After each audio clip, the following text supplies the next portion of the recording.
Barrow.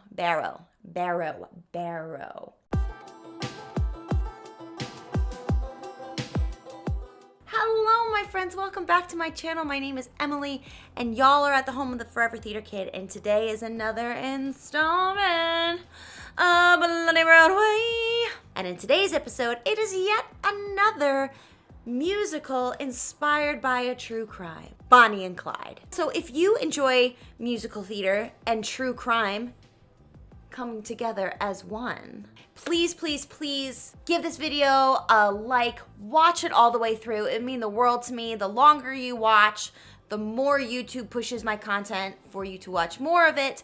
And I gotta tell you, I got some good stuff out there. Quality content, I gotta say. Please subscribe to my channel. It would mean the world to me, and in your engagements in the comments.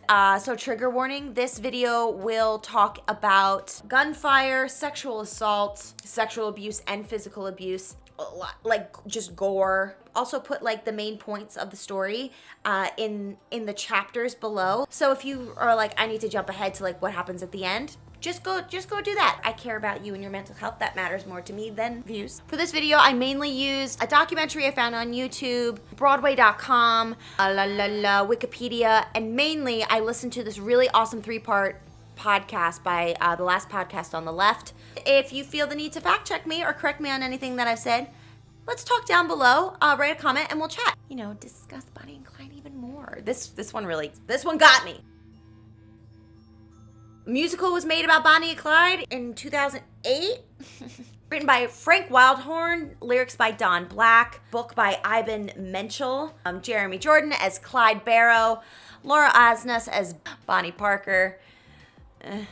The show takes a lot of liberties of what the actual story is of Bonnie and Clyde. The musical really romanticizes the idea of what their almost 3-year crime spree was. It doesn't really get into the dirt and the grime that the Barrow gang went through. The music is good. I think it's one of Frank Wildhorn's better musicals. All of this is my opinion, but I think the music is very catchy. It's definitely got some bangers in there. Dying ain't so bad. It also didn't do very good.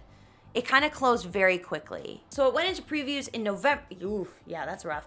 It was at the Schoenfeld Theater. It went into previews on November 4th, 2011. It opened December 1st, 2011, and then it closed on December 30th, 2011. The reviews weren't great for Bonnie and Clyde, which is ironic considering back when Bonnie and Clyde were actually like in the press, you couldn't get enough of them. Like everything was about Bonnie and Clyde.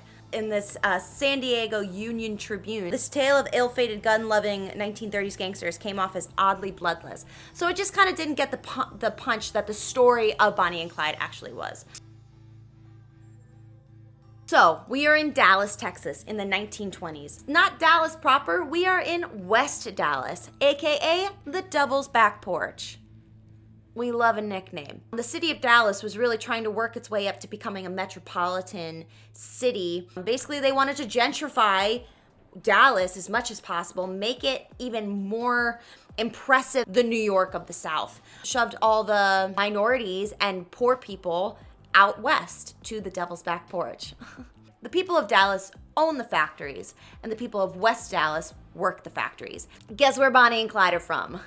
That area. Clyde wasn't born into West Dallas. His family moved into West Dallas. Once you were there, you didn't leave. And in a way, the only way to truly get out of it, to break free, was through crime.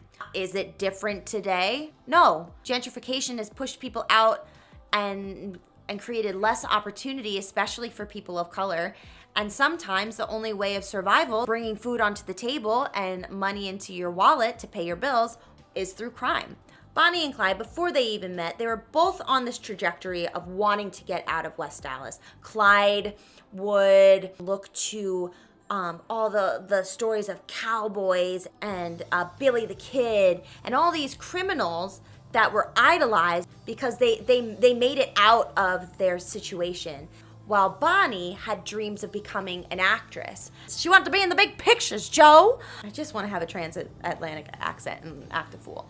Let's talk about Clyde. Clyde was one of 7 children. The Dust Bowl is a very complicated thing, but basically what had happened was that people were over farming, overusing their land. So there was just dust and dirt everywhere, and there was a lot of poverty. The effects of World War I really affected a lot of farmers, so they were like overproducing crops, which made the Dust Bowl. And so Clyde's family moved out of, like, left their farm and moved to West Dallas. Clyde was a very shy, gentle, sweet boy. He did everything for his family. He loved his family dearly. In fact, he was a very accomplished guitar player, a saxophone player.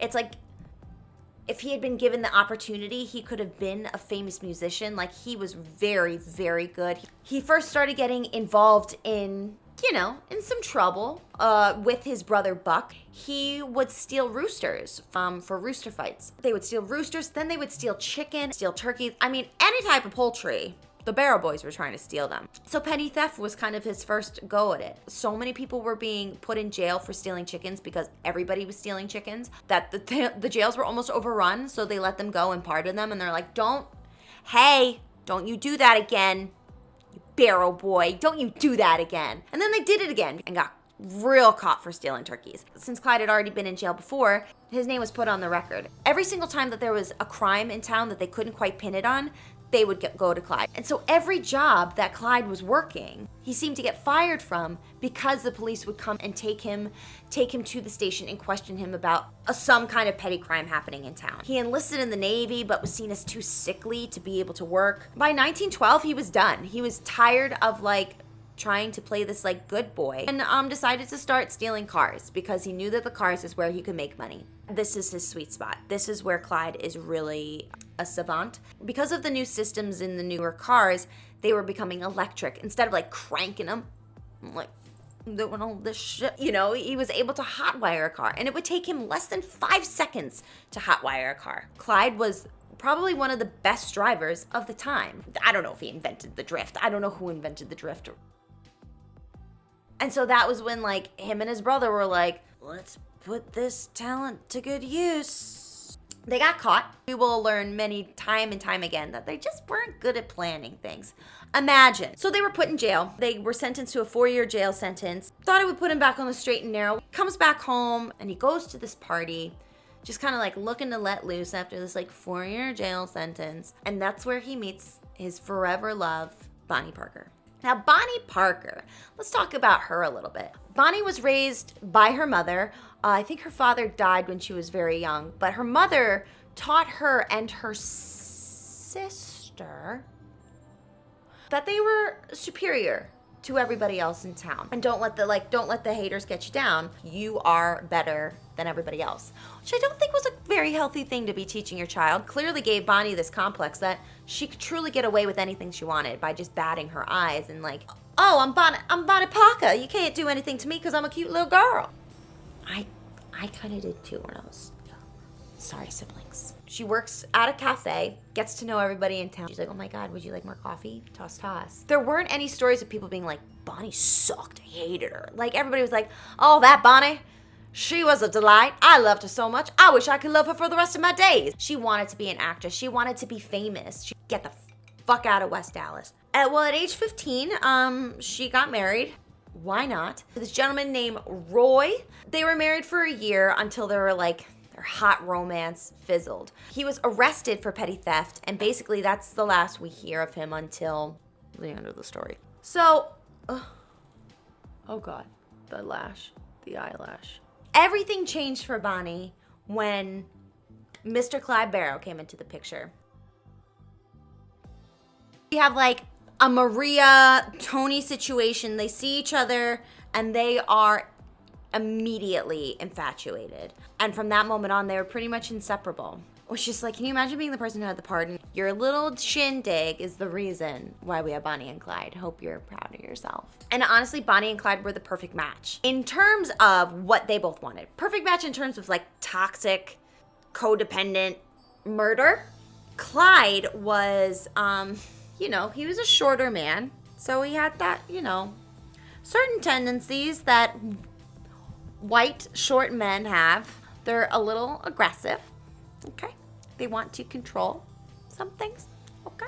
Bonnie was looking for that type of macho man that would tell her what to do. Like in the movies, like she wanted to be like those stars on the big screen where they're like, "Oh, shut up, June," and they'd be like, "Oh, Clyde." Heteronormative relationships back then. Bonnie being under 5 foot and Clyde being 5'5", they were like the perfect, like, to each other idyllic match. They were the perfect experiment to explode. Ironically enough, they both had tattoos of failed lovers. She had a tattoo of her pretty much ex-husband, although she never took off her wedding ring, including the day she died. Clyde actually had multiple women's names like on a list, like Mary crossed out, Sarah crossed out, Connie crossed out, Daisy.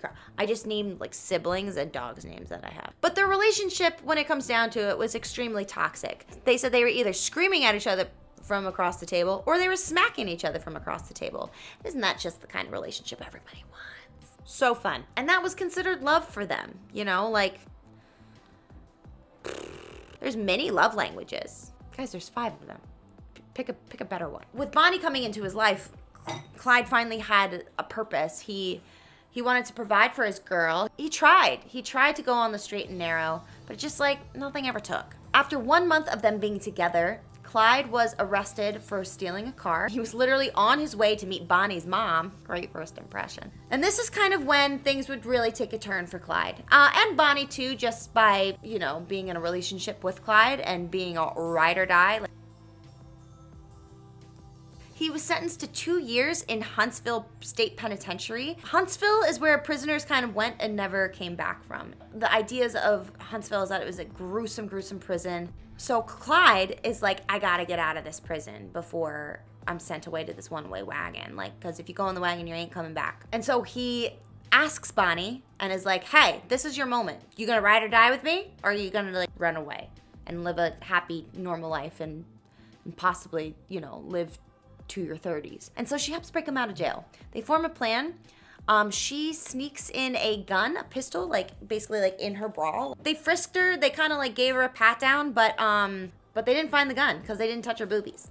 In the musical, this part is like, there's so much like sex in the musical. It's just a little much. It like goes down into her bra and like takes it out and she's like, All right, get to the gore. A couple days later, Clyde and 2 other prisoners escape. And like, don't tell Bonnie. They just kind of like run. And Bonnie's just like at her cousin's house, like twiddling her thumbs. Sure do hope my love comes to get me. I am not Bonnie, nor am I Clyde. Leave us alone. So he left Bonnie. She ride or died, and then he was just like, bye. But Clyde was caught, and he was sent in the one-way wagon to Huntsville. So Bonnie kind of started to like start seeing other dudes and trying to live her life, working at the restaurant and just trying to get on with her life. Like, oh, that was a nice month. I was happy for a month. Wow. But meanwhile, Clyde was really going through it. So at Huntsville, there was a different part of the prison, basically for more dangerous prisoners, for people who are more than multiple offenders of different crimes. That is the high security prison where nobody comes out of. It was called the Bloody Ham because the outdoor labor specifically was so intensive for its prisoners that inmates would end up like chopping off toes and fingers and self-mutilating in different ways just to get them off of the outdoor labor. Inmates at Easton, especially the ones that were lifers and had no chance of parole, probably had death penalty, were gonna get the chair, were put in charge in a way to basically keep the other inmates in line. No, yeah, you can just do authentic red. And if they have ice cream, Gabe's getting me wine and ice cream because I'm having a girls' night. Just me and Daisy. This is a bit of a trigger warning, so if you want to skip to the next part, we will be talking about in this area. 1931, for about a year of that time, Clyde was brutally and by a inmate, a lifer, a lifetime inmate, Ed Croder. He was a piece of shit. He wasn't going to be leaving the jail anytime soon, so he really had nothing to lose. And so another inmate who was also going to be there for a super, super long time and had no chance of getting parole took pity on Clyde and was just like, hey man, I'm never getting out of here. So why don't I help you kill Ed? Because Ed's a piece of shit. One night, Clyde basically hit Ed in the... It's not funny. Hit Ed in the temple, like in the head. Ed went down, dead immediately. This other inmate that was just like taking pity on Clyde just kind of shivved this guy, shivved the shit out of him. Basically took the blame for the murder. This was Clyde's first murder. This moment changed Clyde forever. Another inmate said he went from a schoolboy to a rattlesnake. Ugh, the 20s, infuriating. Clyde kept this such a secret. He didn't let anybody know because he was ashamed, especially a man back in the 20s. Oh my God, you weren't telling anybody. One night when he was drinking heavily, Blanche, wife of Buck, brother to Clyde, who we'll talk more about later, wrote it down in her diary. That's how we know about this situation, which kind of gives us a little bit of understanding from where Clyde was coming from in his life. Back home, mothers whose sons were in prison were actually writing the governors, writing like character letters, like being like, he's a good boy, like he's always done his chores. Clyde's mother actually got through the governor and he agreed to pardon Clyde. And what really sucked, 2 weeks before Clyde got notice that he was gonna be getting out of prison early, chopped off his big toe and a couple of his other toes on one of his feet. His big toe? That's yeah. his biggest toe. But also, like, balance. Like, how do you freaking walk? A waste of a good toe. By the time he comes home, his father had opened up an auto repair shop, and he's working at his dad's auto repair shop, and he had started getting dreams of going back on the straight and narrow. But by the time that he had gotten home, the Great Depression had really just finally had hit Texas. And with the cops consistently continuing to bring Clyde in for every single offense that anybody had, yeah, he committed a lot of crimes. But like he was also seen as a scapegoat. It was just like they brought him in no matter what. That there was no way that he could make any money except for crime. It is worth mentioning that at this time, Clyde started developing dreams with his friend Fultz, who was also an inmate that had gotten out of Easton. The dream was to break people out and then form his own gang, the Barrow gang. So while all this is happening, Bonnie's like with another dude and she's, living her best truth, just like getting it in. But then the minute that like Clyde walked into the room, she was just like, boy, bye. Hi, honey. And Bonnie and Clyde were like, it's like they had never left. They're back together. The gang's all here, literally. Bonnie had already gotten a little bit of taste of that crime. So begins the adventures, I guess you could say, of the Barrow gang. They're one of many gangs in the area. This is kind of the time which like organized crime was really like getting going because a lot of people were down on their luck and crime was the only way to pay. The Barrow gang was like super small time. They didn't know what they were doing. Let's be robbers. Like let's be robbers. Planning out robberies, like real robberies, took a lot of planning. And this is planning that they did not do. Their first robbery was at an oil refinery, and they went to the safe, and there was nothing in the safe because everybody was poor. Especially in West Dallas, like anywhere they would think to like go and rob, they didn't have money. That was the kind of the idea of the celebrity around the Barrow gang and Bonnie and Clyde. They were kind of seen at first as like stealing from the rich and hopefully giving to the poor, like Robin Hood ideal. They weren't stealing from the rich because they were stealing from local companies, local grocery stores, gas stations.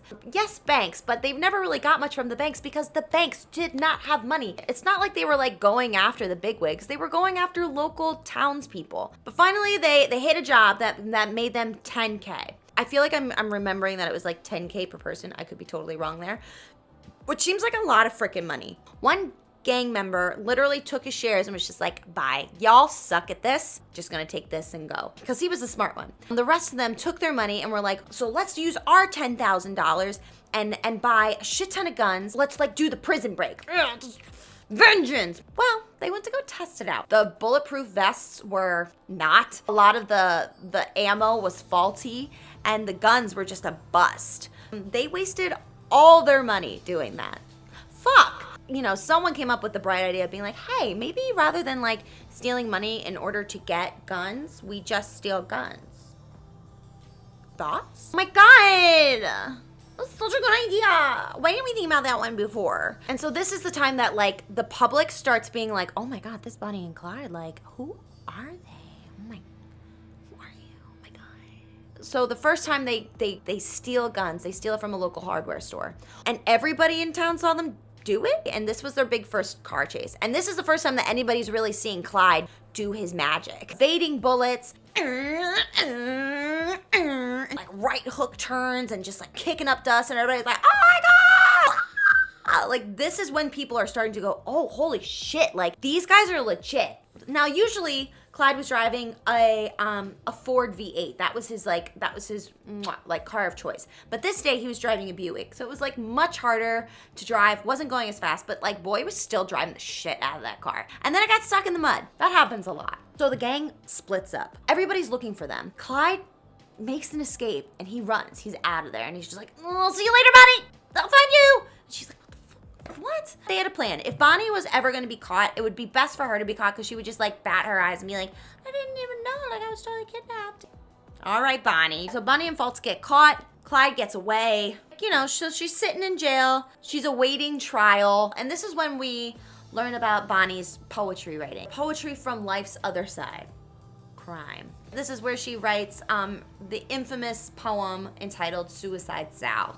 It's 150 lines of like how a girl was left by her criminal boyfriend. This is like, well, this is striking kind of close to home. She never expected to be in jail. She never expected to be a criminal. She always wanted to be famous, but like, you know, we gotta pivot. We gotta pivot. Pivot!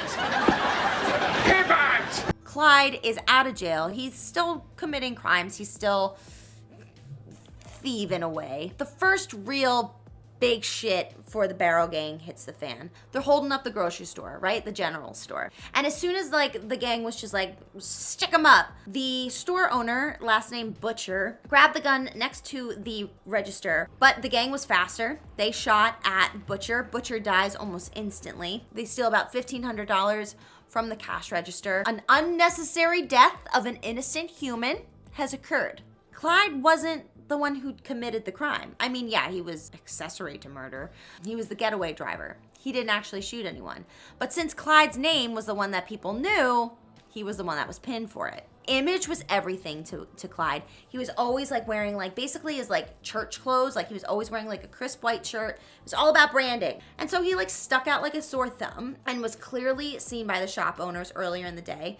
So he was the one convicted for the crime. And the governor's pissed. There was a $200 bounty on his head. And $200 for a bounty of a murder was actually a lot for back then. And I think that's mainly because he was just like pissed. He was just embarrassed that someone that he had pardoned because his mama wrote a really nice letter. The Bonnie was let go from jail because she, you know, did the doe-eyed like, what? And they were like, you're so cute. Get out of here. She's like, oh, thank you. So she leaves her poems. That's how we know about Suicide Sal, because she leaves it with like a guard at jail. And he's like, oh, Bonnie. Or maybe it's a lady guard. And she's like, oh, Bonnie. I don't know. Bonnie and Clyde back together again. They were all so fucking young. Can we just note that like Bonnie is like 19 and Clyde is like 21 when all this is going down. Like they're very, very young. In pictures, they just look aged because the times, and crime will do that to you. And meth. The gang is back together again, and there's a new guy there that's named Raymond. And Raymond is like not well liked, but Raymond plays a pretty big piece of the puzzle later. So the guys go on a dude's night. They bring Bonnie to West Dallas because they would always go back to their family. I didn't mention that. Bonnie and Clyde would always go back to West Dallas to visit their families. The guys were like, we're gonna go on a dude's night. We're just like gonna see some chicks and like go dancing. I don't know. And so they dropped Bonnie off in West Dallas, born and raised on the dirt ground is where she spent most of her days. And the guys went driving and they saw this hoedown in this little town called Stringertown. And the Barrow boys are dressed to the nines. They're in a stolen car, which is completely out of the realm of anybody else in town. Great Depression. People's clothes are falling off because nobody has money for clothes. And so everybody's like, who are these weirdos that are drinking our booze and dancing with our women? You're dancing with our women, like we own them. And the Barrow boys are like, improve it. And so this undersheriff named Eugene Moore steps in and is just like trying to separate the guys along with Sheriff Charlie Maxwell. And unfortunately, one of the Barrow boys shoots the undersheriff Eugene and he dies. Fuck. It's the first time they've shot like a cop. There's no going back now. The third podcast on the left was that Clyde would rather die than go back to prison, and Bonnie would rather die than be without Clyde. So they all head down to New Mexico, and Bonnie's like, I got an aunt, like, we'll stay with her. Well, this aunt doesn't know Bonnie. She's just like, hi. And she's like, hi, I'm your niece. And this aunt is like, y'all are weird. Just kind of sees their behavior as suspicious. She's a murderino through and through. She's just like, fuck politeness. Like, I don't care. So she calls the police to kind of like check in on her. And what do? They kidnap one of the police officers that come in and check on them. Bonnie's just like, do you think I'm like a good criminal? Like, I'm just trying to be here and be all cute and fancy, wooing this officer, and he loves her, and he's just basically falls in love with her by the time he's like out of the car. And this is the first time Bonnie's name gets put in the paper. She's like, oh, holy shit, I'm part of the gang. Oh my God, my name's in the paper. I'm famous. I look like I'm in the paper. My name's in the paper. I'm so obsessed with myself. They continue to rob armories. We see the Barrow gang's like signature guns that are used. They're always using BARs, big ass rifles. They were automatic weapons that just had so much more firepower, and the cars that they were driving were much faster than the cop cars. The local cops were just that. They were just local cops. They didn't have heavy armory. They didn't have really automatic weapons. They had pistols. They weren't used to organized crime. Bonnie and Clyde are not good at pulling off big jobs. And the idea of being bank robbers was much more important to them than actually like doing the work. It's like an audition. You can't just go into an audition for Alpha and not do the freaking work of like learning all the script and learning all the music. They basically just went in there like, we'll wing it. Winging it? You can't just wing it. You can't just wing a... Listen, I've never robbed a bank, nor have I really committed any type of crime. I've never committed a crime.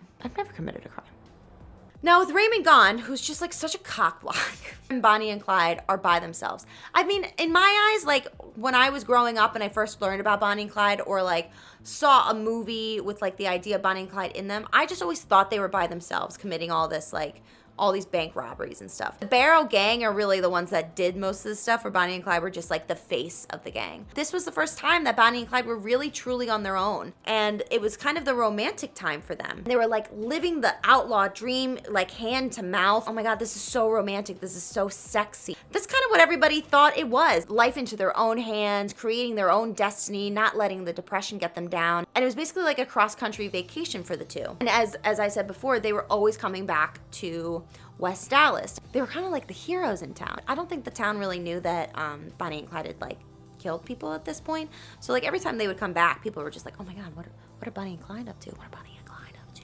And at this time, you know, since Bonnie and Clyde are really going cross country, anytime that there was like a crime, cops were just pinning it on Bonnie and Clyde because it was easy to do that. Anything that couldn't be solved easily, they were like, it was Bonnie and Clyde, I tell ya. So Bonnie and Clyde were getting like this huge name for themselves. And so the celebrity around Bonnie and Clyde was growing and growing and growing. And like Bonnie and Clyde are getting like kind of like high off of these like fumes of celebrity. And they're like, oh, yeah, like we might not be doing all this, but everybody thinks we are. It's just a recipe for disaster. And this is truly like when the legend of Bonnie and Clyde is being born. Now remember, Bonnie and Clyde are not actually good at what they do. Clyde's great at driving, Bonnie's good at like blinking. They're just so bad at robbing banks. So anytime that they got like new gang members, the gang were like, oh, the infamous Bonnie and Clyde, like, let's do it. But then they're like, I can't get my shoes on. And so these guys, these like well-trained criminals are just like, are you okay? It's like when you go into a production that's like in development and a lot of people have been involved already, and then you enter in and you're just like you're ready, you're like, I am so excited, first day of school. Meanwhile, everybody's been at school and like rehearsals for like months, and you go in and you're like, like fresh-eyed and bushy-tailed, and you're like, I'm so ready for this part, and everybody's just like, take a seat, you're in hell. But little did they know, there was a lot of money that went into crime to make it go smoothly. You didn't just like show up and go, put your hands up, give me all your money. That's what I would have thought. I've never committed a crime. Things had to be very particular with the planning, the timing. You had to have a getaway car, you had to have a safe house, you had to have a doctor that was willing to do surgery on criminals, like if they got shot. Like there's so much that went into it that I would not have known. I've never committed a crime. And clearly Bonnie and Clyde didn't know this either, so they're a mess. So it's Christmas time, 1932. And this dude, W.D. Jones. W.D. Jones is one of the infamous Barrow gang members. He was 16 and he wanted to join this life of crime. He was kind of like a puppy. Bonnie and Clyde would come home and he'd be like, here's all the license plates I stole for you. Bless. Clyde was just like, well, you know, you gotta prove yourself. You're gonna be part of a gang. And so they were gonna hold up a grocery store, and JD immediately like clammed up. He was just like, I'm not gonna rob a little old lady. No, no, no, no, no. That's exactly what I would be like. I'd be all talk, and then I'd get into the situation and be like, nope, nope, nope, nope, nope, nope, nope, nope, nope. You wanna be with the gang? Go steal that car. So there's a Ford Model T in the parking lot, and he goes over it and he tries to hotwire it. The owner of the car, Doyle Johnson, is just like, that's my car. He tries to stop WD. I keep wanting to call him DW, and it's like, we're not in Rupert. Clyde comes over, tries to wrestle the guy, get him away, and then Clyde shoots. And it could have been that he meant to shoot him. It could have been that he was in a struggle and his hand slipped the trigger. Doyle Johnson dies. And so at that point, WD Jones is like, he's stuck with them. You're with us now. They never went in expecting to kill people. It was always like a stupid mistake happened. Someone died or someone got trigger happy. And then they were like, well, I guess we gotta shoot up everyone. So Bonnie's getting a name for herself too now because she's really connected to this group. We kind of meet up with Clyde's brother Buck, and he's like, okay, like I'm the one that got Clyde into crime at the very beginning, stealing roosters. Like it's my job to bring him back. Like I gotta bring him back. And his wife is just like, ugh, Clyde sucks. And they're like, you know what? Let's just like get away. Let's go on a little vacay together. And Blanche is like, hell no. And he's like, listen, I'm going with her without you, Blanche. And Blanche was like, fine, I'll come. So they go to Joplin, Missouri for 2 months. I mean, Joplin's gotta be poppin' because 2 months? A 2-month vacay in Joplin? Is that like Paris? And so it's Bonnie, Clyde, WD-40, and Blanche and Buck. And they're having a good time, just chilling. The area that they were in Joplin was apparently highly known for bootleggers. And, you know, so the police were kind of like on the prowl all the time. And of course, the whole gang is like, well, let's fucking party. No parents. So they're like in this apartment that they like, I guess had rented out for like a vacay, like a little Airbnb. Like one day, like Clyde is like cleaning his gun and like the gun goes off and he's like, whoa. And the neighbors hear it and they're like, what the? That was a gigantic gun blast. So they call the cops to kind of like do a check. The cops like sneaking around, like do a check. And so they're just like, oh shit, like this must be a bootlegger spot because we see the car in the garage, and the car is backed into the garage rather than pulled into from the front. To make it an easier getaway, you back into your garage or wherever your car is, your carport, in order to get away faster. I've never committed a crime. They think it's bootleggers, so they don't think it's the fucking Barrow gang. They're not prepared for this type of firepower that they have. They're not prepared. So a raid ensues, and there's gunfire, and there's death, and it's bad. What really sucks is that like their vacation was almost over, and it was the morning that they were actually like packing up the car and leaving. If they had just left the night before, days before. Blanche and Buck at this point are innocent people, and they literally are opening garage door and all the police are there. So Bonnie and Clyde and the gang are like, well, here we go again. So there was a huge shootout. Wes Harriman was shot in the neck and he bled to death. He was one of the officers. JD was shot in the side. There was another officer that was shot dead. I don't know his name. Clyde was shot in the chest, but somehow, this is freaking insane. Obviously he doesn't die because we have video to go. Bullet ricocheted off of a metal button that was on Clyde's like vest. And I guess part of the bullet did go in because Bonnie like pulled it out. He like creatured it out later. She was like, it was disgusting. When they left a shit ton of evidence. This is when we finally see the infamous photos of Bonnie and Clyde, because on this little vacay, they had like staged a little photo shoot. This is where we see Bonnie, who had like put the cigar in her mouth and her like leg up on the truck. She's like pointing a gun at Clyde because like, that's fun, right? Let's point a gun at our lover. This is also the first time that the public is seeing Bonnie and Clyde. And so they're seeing these photos and they're really thinking that like, oh my gosh, like these kids living the high life, like, and they're so in love. Little do they know that like, this is when it really starts going downhill for the Barrow gang. People know who they are now. People know what they look like. Oh, and another thing that was left, another piece of evidence, which I'm just like, ugh. Buck brought his pardon from the governor, so it has his name on it. Buck and Blanche also left their marriage license. Are you supposed to travel with your marriage license? I guess I did. So they're all super on the run now. And Bonnie was just like, well, I guess I'm not ever gonna be in a movie. Talk about a pivot. Pivot! Shut up! Shut up! Shut up!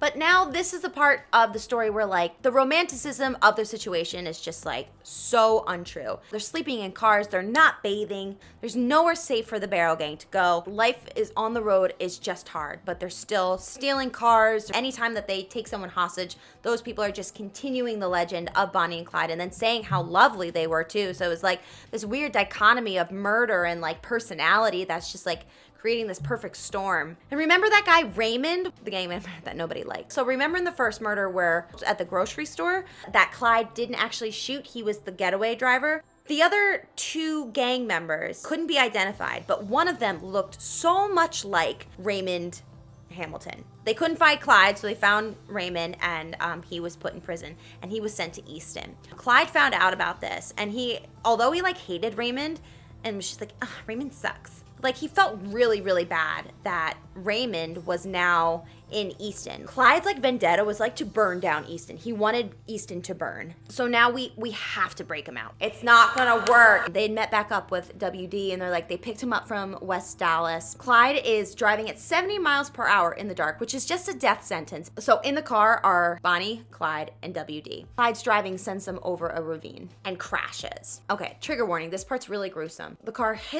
impacts the ground, the battery explodes. Hot battery acid poured all over Bonnie's leg. Bonnie's leg is like melted down to the bone. Foul. All three of them survive and they get Bonnie, and Bonnie's like writhing in pain. She's in so much pain. And so they find a local farmer. His daughter is like, has this salve, this kind of like balm that she puts on Bonnie's leg, and it's kind of like the only thing that they think saved her leg, and they wrap it up. Bonnie from here on out kind of becomes a hindrance. Just from this situation and from driving so much after this happened and without getting proper care for her leg kind of like shriveled up. It was kind of like her muscles kind of atrophied. It wasn't pretty. So she would either be limping all the time, or Clyde, who remember also doesn't have a couple of his toes, is carrying her from this point out. Cops came because they saw the car on fire and found Bonnie, Clyde, and WD. The Barrows, as they are, they're like, Let's put him up. so they take the cops hostage. They get out of it alive, you know, as a lot of the hostages did. But now they forever know that we can always identify Bonnie because Bonnie will always have a limp no matter what. Bonnie's had so many moments where she's had to decide if this is a ride or die situation. And now this is Clyde's turn. Clyde decides, wherever I go, Bonnie goes. Kind of cute, kind of sweet, but super twisted and unhealthy. Buck and Blanche had met up again with them. They're driving 100 miles a day, going from town to town. They would hold up gas stations. They would hold up grocery stores. They would still be holding up banks and just like not succeeding. People didn't know what to expect when they saw them. They were kind of leaving crumbs like of where they were going. Bear gang must have been here. We got some more disgusting bandages over here. Bonnie's leg must be falling off by the moment. You know how all the Barrows kind of like had their brand, and like Bonnie always had this very specific outfit on, and the men were always dressed to the nines. Well, Blanche was always dressed in these like fancy riding pants because she's like, pants are easier to get around in, which I'm like, Blanche, an icon, a queen. That wasn't seen normally. That was not typical, especially during the Great Depression, of like having brand new riding pants. People are like, oh, you're part of the Barrow gang. There's basically like money for all their heads at this point, so they're not doing a very good job at staying inconspicuous. Bonnie was really not doing too hot. They stayed in kind of a nicer spot, which all of them were like, this is a bad idea. I think Clyde just wanted to try to make her as comfortable as possible. So we're in Platte City, Missouri. We're at this campsite where Blanche is just like buying 5 people's meals, paying with coins, wearing her riding pants, being very like, everybody was like, Blanche, she's back. So we're at this campsite of 2 different cabins. Buck and Blanche are in one cabin. WD, Bonnie, and Clyde are in another. So they come with their armored car, their guns, they are ready, but like there's still no match. There's still no match for the Barrow gang. So Clyde and WD and Bonnie are like shooting out the windows. Clyde is getting the car ready. Buck and Blanche are in a different cabin, so they're trying to make their way to Bonnie, Clyde, and WD to get into the car. Buck gets shot in the head, but he doesn't die. And like brains are falling out. Like not good. And Blanche, like, even though she's like still this tinier woman, she gets like that like superhuman moment and drags him to the car and gets him into the car, and she's in the back seat with him and they're driving off. But one of the cops shoots the back of the windshield, and all this glass goes into Blanche's eyes, and she's fucking screaming. Her eyes are covered with shards of glass. That's the worst part. No. It's the shards of glass for me. They really thought that Buck was gonna die. News alert, Buck didn't die. Well, Buck, are you gonna die or not? The police had gotten more of a posse and like gathered townspeople, and they're like, we found your car and we're coming for you. Clyde and WD are shot right away, but like not fatally. And they get into the car, and Clyde is carrying Bonnie. Buck and Blanche are running. Buck keeps falling because he's got brains coming out of his head. Bonnie, Clyde, and WD get away, and Blanche is with her husband. Buck just kept getting shot, and like he wasn't dying. I don't know, was something wrong with the bullets back then? Like, how are they not dying? It's only a matter of time until the police get them and separate them. Blanche is like screaming. We see that infamous picture of Blanche being like pulled through the fields with these sunglasses on. And when I saw those, I was like, oh my gosh, she looks like fabulous. She looks like the celebrity being pulled out of a club for being too drunk. But no, she's got these sunglasses on because she has shards of glass in her eyes. It's the glass for me. So like, kind of snaps to that local photographer for getting that shot. It's infamous. So at this point, Blanche is put in jail. This is the first time she's ever been put in jail. And apparently J. Edgar Hoover comes to her cell and is like, threatening her till she claims that she was like tortured by like J. Edgar Hoover to give him information. Literally threatens to take her eyes out if he doesn't give her information. She's like, WD is a mysterious guy. That's all I know. But like, you know, wouldn't you just think that Buck died there in the field? Well, no, it's not funny, but like, it's kind of funny that Buck dies in the hospital 5 days later, but he doesn't die because of the gunshots. He dies from pneumonia. From like the surgery of them removing the bullets, he develops pneumonia and dies from pneumonia. Who was Buck? Buck had done some selling of his soul to the devil. I was like, how did he make it out of that alive? And like, honestly, like at this point, it wasn't the robberies that were making them famous. It was like their will to live. The fact that they just wouldn't die was what was truly making them famous at this point. Again, they need to rob places in order to get money to survive. Finally pull off the Easton break. Remember that time? They planted guns for the inmates to find. Somehow the inmates found them. The inmates got out, including Raymond. And also, I think the guy that helped Clyde kill his abuser, they all joined the Barrow gang. We've got a new character in the story. This is when big Frank Hamer comes into the picture. The original Texas lawman. Frank Hamer was actually a pretty progressive cop by all accounts that I've seen. He truly did put the law over everything else. So like, he didn't discriminate people based off of their race or their gender. It was like, if they broke the law, they broke the law, and that's what it was. Apparently, he protected multiple black people from being lynched, and he was like a lifelong enemy of the KKK. Apparently, he was like invited to a meeting once, thinking it was like a PTA meeting. Frank was just like, oh, y'all are pieces of shit. And they're like, get out! Get out! And so from then on out, like, Frank was an enemy to the KKK, so like our BFF, we love Frank. So now, ironically enough, now that Frank is on their tails and they've got new prisoners that actually know how to do robberies, the gang is kind of like back on the upswing. So Raymond, who they had broken out, and the other guy, well, I don't know his name. Oh no, Henry. The other guy was Henry. This looks like a headshot for Henry. Anybody? But eventually, because remember, like, everybody hated Raymond. Raymond was eventually kicked out because, like, he brought his own lady, and his lady and Bonnie, like, didn't get along. WD is still part of the pack. But, like, Frank is getting on their tail. Like he's, like, Daniel Day-Lewising Bonnie and Clyde. Like, he's living in his car. He's eating sausages. So he basically is like, this new guy that they brought in is from this area. So I think they're going to be in this part of Louisiana. And guess what? That's where they were. Their newest member, Henry, they figured that he'd want to go home and see his family. Frank contacts Henry's family and is like, hey, I know that the Barrows are coming here. Let's make a deal for your son. We'll pardon him. You help me set up an ambush to finally get Bonnie and Clyde. And the family's like, okay. It's Easter Sunday, April 1st, 1934. This is considered Bloody Easter Sunday. This one's rough. I mean, they're all rough, but this one sucks. So they're in West Dallas because they're always, and they're visiting family. Henry's still with them. WD, I believe, is still with them. As they're driving away, Henry had had multiple drinks and apparently was a very aggressive drunk. A couple of motorcycle, like, highway patrolmen come up to the car, having zero idea that it was the Barrow gang. And they're like, oh. Clyde goes to Henry, get him.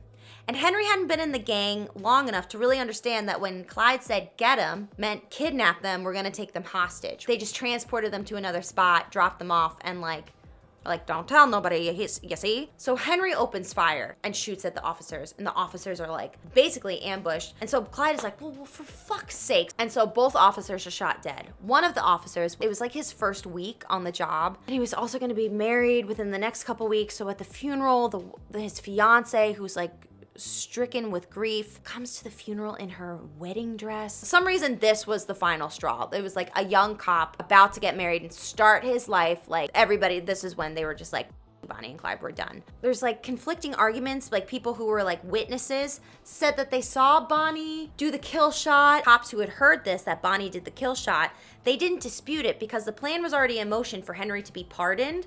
So like that would just help his case even more if his name wasn't even mentioned in this shootout with the cops. So that's why it was like, yeah, it was totally Bonnie. So this was the first time that Bonnie's face and name and a bounty out for her arrest was put into the paper. Hammer officially was getting his posse together, and Henry's dad like filled Henry in on what was happening. He was just like, look, sorry, we're gonna turn on your friends. And Henry's like, that's fine, I don't really care, that's fine. So the night before the ambush, Bonnie and Clyde drop off Henry because he's like, I want to go see my family. They're like, okay, fine, we'll pick you up tomorrow. And his family was like, yeah, pick him up around like 9 o'clock tomorrow. Amazing. When Frank found out that they were officially going to be in town, he was like, all right, posse, let's get together. So the plan was Henry's dad was going to be pulled over on the side of the road. Knew that if Bonnie and Clyde saw Henry's dad's truck on the side of the road, that Clyde would try to help him. Frank was loaded up, tons of guns, overload, like too many guns, big dick energy, just like ready. And with the car being on the side of the road, like in Louisiana in the South, anyone that passed was like, do you need help putting your tire back on your car? And the dad was like, no, I'm good. I want it off.